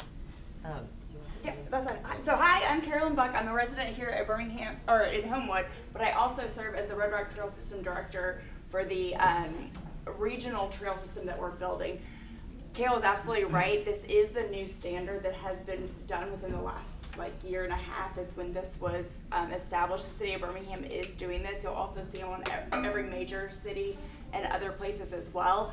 And really, I think what it gets to is that it's a safer environment for everyone. So what we're trying to do here with this corridor is really making it so that I feel, I'm a terrible biker. I don't have the quads for it, but I like to go and ride with my son. And this is something, adding these other layer of protections for not only pedestrians, but for cyclists is actually really important. Right now it's a learning curve. People are resistant to it, and that's fine. But you will see that some of these older ones, 32nd Street that's being showed right here, the first 8, 9, almost year of this being in, people parked in the bike lanes. It has now been, with a little bit of enforcement, a little bit more education, you're now seeing people actually parking in the right spot and people being able to utilize these types of areas. So it is part of a learning curve. I know that I've seen the Facebook messages and I know there's a lot of concern. I think it's new and it's just not something that people are used to, but if given the chance and the full support of the community, that this could be something that's very valuable. But you will see this in every other city across our region implementing this type of thing, because this is the new standard. Well, I'm just thinking back, and I think this actually happened before I came on council, so it's probably been 10 years. When Valley was redone and restriped, I mean, part of the discussion there was narrowing the roadway and kind of creating that middle lane where there used to be 4 lanes and people used to fly and there used to be all sorts of accidents. And I think, any new change is going to have an education piece along with it. But Kale, I did have a question. The standards, I'm assuming we don't just arbitrarily decide this is the new standard. There's probably research and reasons that make this up. Right, that it gets designed that way, based on studies that are done, and there's literature out there to support it. So I think again, part of the discussion is if you leave the cars batted up against the curb and you put a biker out in the middle, cars have a tendency to use up most of the roadway that they perceive to have in front of them, and when that roadway is wider, whether it's artificial or not, when they come into, they're less likely to be paying as much attention as if they're having to kind of thread the needle between parked cars and the middle hash, the middle stripes on the road. But So James told me that in Birmingham, when they do this kind of striping, their 85th percentile speed typically drops to about 5 miles per hour. So it's safer, back to kind of what Carolyn was saying, it's safer for all vulnerable users, so pedestrians, 8-year-olds on bicycles, all the folks that we consider vulnerable users who use them. So, It's doing what they're calling lowering the comfort level, so people who are very skilled on bikes would feel more comfortable in the middle of the roadway. I don't feel comfortable there because I know I can't keep up with the drivers, and so this gives you, it just lowers the comfort level to where you might feel comfortable or you might feel more comfortable with a family. So it's kind of like riding a residential road by providing this. You're lowering the entry level. And you're lowering the car's comfort level too, I got that a people question. driving. Mr. Kendrick, what would a violation be from a police standpoint? Would they have to be fully striped? I mean, you're gonna have to police this to make it Let me safe. ask a question. As an older person, how am I gonna get out of my car on the passenger side and not block a bicycle driving down that road? You have to look, just like oncoming traffic getting out of your driver's side. Yeah, I mean, it's just like when you park downtown and you get out with the traffic. I mean, you just wait till the car goes by and then you get out. Not that old yet. This is second design of green screen. But to the point, I mean, is it a finable offense? I mean, what would that ticket be? Finable, we don't have any ordinances prohibiting it. Present. Yeah, and I think that's one of the important things is if we do go this route, there needs to, the armadillos need to be there. I think that will prevent people from crossing over because, well, I'll offer my comments. I wasn't planning to do it just yet, but the functionality of what we have today is a failure, right? I was a fan of this when we first put it in because I was like, hey, protection, great. There's gonna be less people getting out of the passenger side of a car, you know, and it also provides a place like they've all alluded to that's safer for kids, safer for people who are less, you know, apt to ride a bike or do it less often, whatever those things are, is a safer outcome. But what we have today doesn't work because every time I leave my house and drive up Central, there's cars. It looks like Tetris out there. You have a car fully in it, half out of it, you know, somebody sitting down sideways like it's perpendicular, or a parallel parking, not a parallel parking spot. So whatever we do, we've got to have something to help train people. Maybe we take the armadillos up one day if we put them down. Maybe we ticket for a while, that changes behaviors. And my only other concern is the cleaning of it. It's not, because we are going to have cars parked there every night because the apartments that are on that street, there's quite a few, and the armadillos are going to prevent, in my opinion, the most efficient cleaning method, which would be our street sweepers. So I would rather not do the armadillos, but I think it has to be there in some form or fashion short term. Can we do the paint, the signage, and, I mean, that striping right there, and the green paint and the signage, you know, can we start with that? And ticketing. We're gonna have Well, to. we have to pass an ordinance. That's fine. If we have to pass an ordinance that says you park outside of a parking spot and you get a ticket, I'm fine with that. Or if you park in a bike lane. If you park in a bike lane. Yeah. That's it. Because if we don't have the armadillos, nothing's going to change. People are gonna continue, even with a sign, people are gonna continue to park like Tetris. So you do want the armadillos? I thought you did. Well, I No, think if we don't do the armadillos. I thought you didn't want. I don't want the armadillos. Okay. But But- the But signage he thinks they're is not going to necessary fix the on problem. front Right. I think they're a necessary evil to get it done, to make it that, or people are going to have to pay a ticket for They're parking. kind of, they're kind of unsightly though, you have to admit.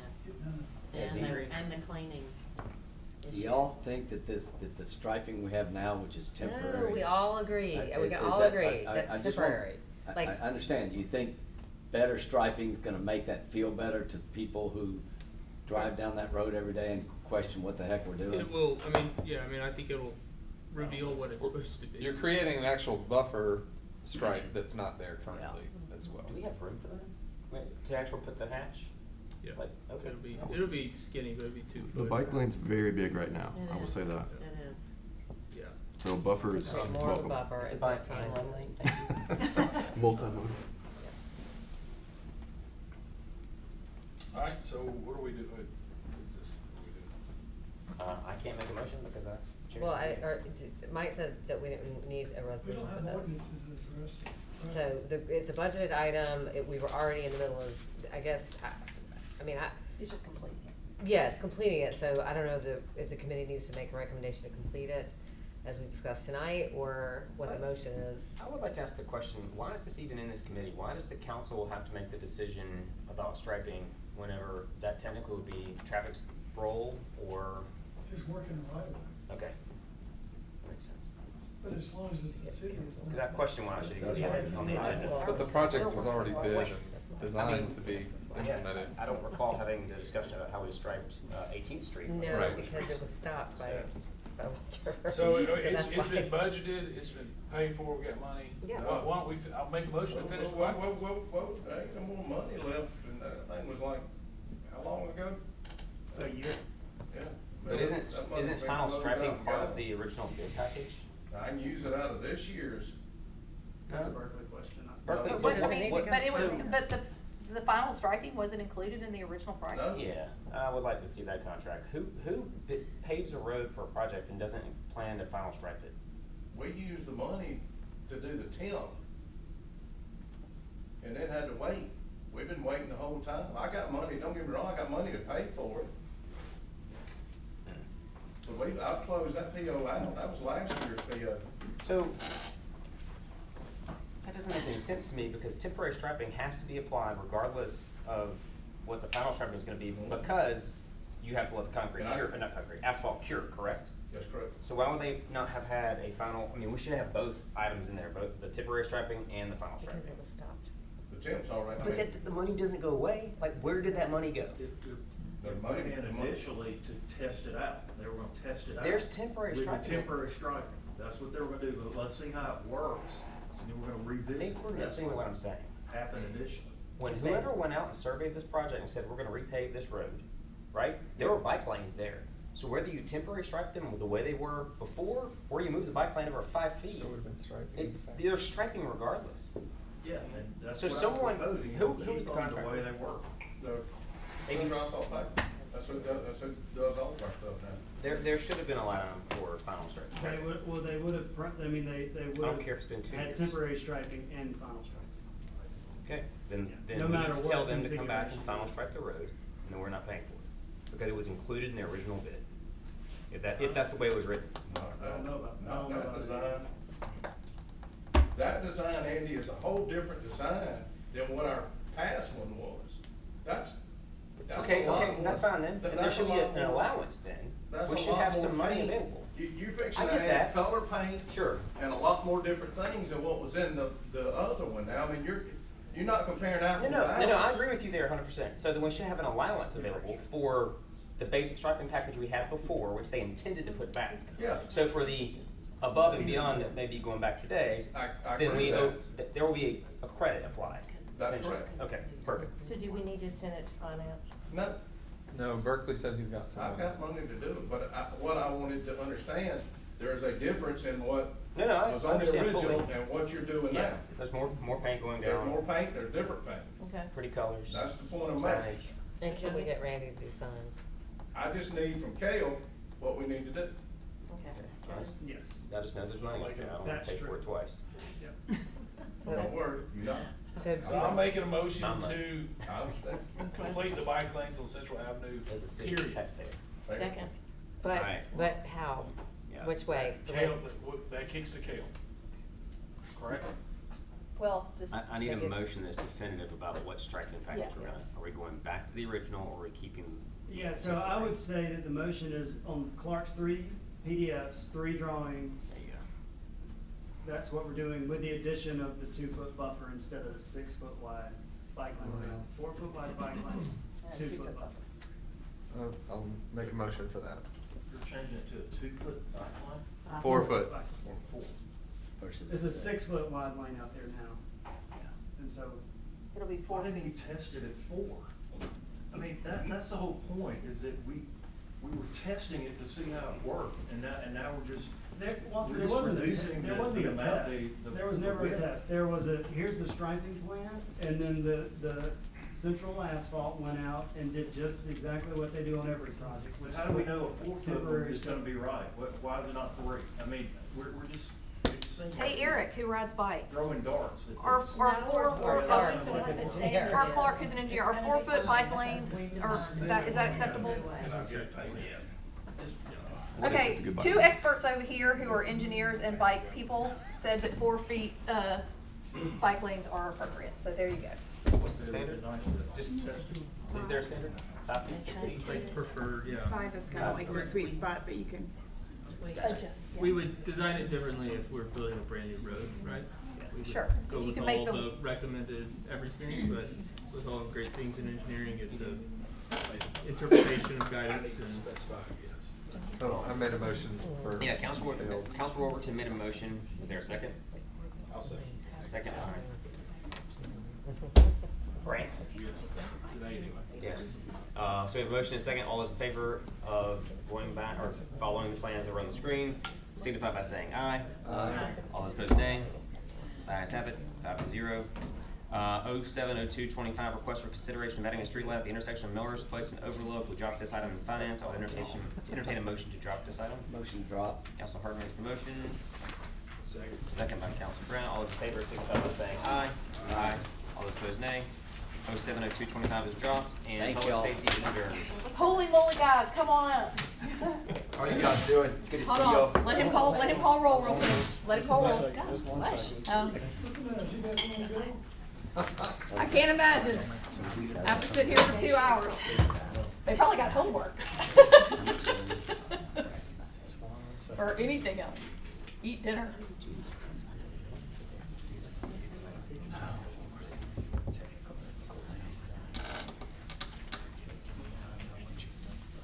doing special issues, Yep. right? Yep, yep, yep. Special Issues Committee meeting for February 17th, 2025. Counselor Gear, Here. Allemon, Here. Smith, Here. Andrews. Here. All right, we got Mr. 4. Stevens is out. All right, can I get a motion to dispense with the reading and approve the minutes from our previous meeting on February 3rd? Second. All right, motion from Ms. Gear, second from Ms. Andrus. All in favor, please say aye. Aye. 4-0. That is fine. Okay, no old business. New business. Lord have mercy. 10:02:25 request consideration for permit to use the City Hall Plaza for spring and fall 2025 tournaments by Cornhole BHM, a social cornhole league from the Piaz Trentonis. Y'all are so patient and kind. Thank No y'all. worries. We're about to be back. Be real short with you guys. We're in hopes to renew our contract. We do it right outside in front of Social Taco. We let them choose what side of the plaza we go to. We pick up all the trash. It's a 6-week season. It's a win-win for us, and then we average about 40 to 50 players there. Plus, usually they bring their families with them. So on a slow night, SoHo has chosen Monday nights. So we'll stick with that if we get this approved. Come out here on Monday nights and pick up all the trash. We bring all our own equipment and take it with us each night. So there's nothing stored here or at SoHo. We handle all that. It's a 6-week season, and in hopes that we get this approved, the spring season will start on Monday, April 7th, and it will end May 12th. And we're usually here about 5:30, and we're out here by 7:30. So we're in hopes to get this approved, and then the fall league would start September 8th and go through October 13th. Both seasons being on a Monday night. Awesome. I'll Thank make a you. motion to approve. All right, motion to approve from Ms. Andrus. Second. Second from Ms. Gear. All in favor, please say aye. Aye. 4-0. Excellent work. Thank Y'all you. get the Thank y'all award for for being fastest patient. presentation. Thank you you, for your guys. patience, Thank Look guys. forward to it. Okay, 11:02:25 request to change the official road name for South Forest Drive. Also being patient, our fire chief. And I will say this: I know the residents are going to be so excited about 30 seconds. We just want to make it what it already is officially. Yes. What is They, it? it is South Forest Drive is what the mail, that's what all the residents use. I want to make it South Forest Drive in the official But on database. the sign, The it has database. the S at the end Well, for some yeah, reason. The directional is at the end, so it Yes. is Forest Drive South. It's We always been confusing. Ran into a call there where the guys were like, we don't have a Forest Drive South, because we don't. Yeah. But the county's gonna require us to change it officially. This is at the end of Edgewood, like when you go all the way Yes, down to the yes, end of yes, yes, yes, yes, that's yes, yes, yes. right there. US Postal Service, how do they have it? They have South Forest Drive. Yeah. County's the only oddball out. They have Forest Drive South, and we want to correct it to make it match everything else. The residents down there have always been. They were like, "Why does our sign say that? It's not what our street is." If we officially, and all I need is just an approval from you guys. Yeah. I've got the letter drafted, we're ready with the county, we don't need a There's resolution. really nothing we have to. Yeah. Okay, we're just approving it being done. Y'all were involved in the first discussion, so I just Okay. wanted you to know what's going on. Okay, all right. So we don't really need to do anything As long other as it's than. not the Gulf of America. All right. Yay. Yes. All right. Way to go, fire chief. So All do we right. have to drop? Yeah. Well, yeah. I guess we just need to drop the item and you go with it. As long as y'all are good with it, I'm. Yeah. Yeah. Yeah, All we right. have to drop. All right. Motion to drop from Ms. Andrus. Second from. Second. Second from Ms. Gear. All in favor, please say aye. Aye. Aye, that is dropped. Okay. 19:02:25 request to adopt an ordinance to determine the election of the council and the mayor, determine qualifying fees, and describe the 4 wards voting districts for the 2025 elections from our city clerk, Bo Segrist. We have to do this. Mike, is there a time consideration? Is this Yeah, we on need this? to adopt it Monday night. Okay, we need to adopt this Monday night. The qualifying fees that we have for right now for the mayor, for candidates who want to They're the qualify. same as they Yeah, it's always 50 and been. 25. They just dropped the president of the council because we don't have that position. Right, yeah, so it's 50 for the mayor and 25 for the council members. And the 4 districts are exactly as they were defined on the map that we used during our, city manager discussions. Anything else? I don't think that's pretty much it. Pretty much it. Yeah, so, that's it. So if anybody wants to make a motion, we can make a motion to approve the, ordinance as has been prepared. Motion to approve. Second. All right, motion for Ms. Gear, second for Ms. Andrus. All in favor, please say aye. Aye. 4-0, that is approved, and we are adjourned.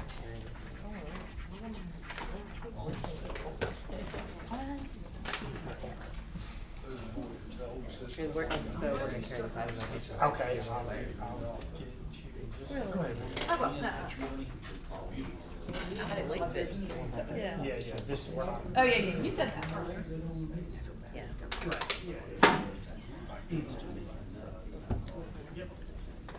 I have a committee. Oh, good, right, yeah, good, yep. Planning and Development Committee meeting for February 17, 2025. Counselor Andrus. Here. Waltney. Here. Wolverton. Going, I guess. No, okay. Sims is out, Yeah. Nelms. Here. All right, so got three. Okay, so three, I need a motion to dispense the reading and approve the minutes from February third. Second. A motion from Counselor Waltney, second from Counselor Nelms. All those in favor? Aye. Aye. Any opposed? And that passes 3-0. No old business and new business 120225 we will carry over. And item 130225 as well we will carry over. So without objection, we're adjourned. I think you just beat Peter Wright's. Yeah, Peter Wright's gonna be sorry. We're down. We're down. So. Good work. Thanks, everybody. Yes. What do they do?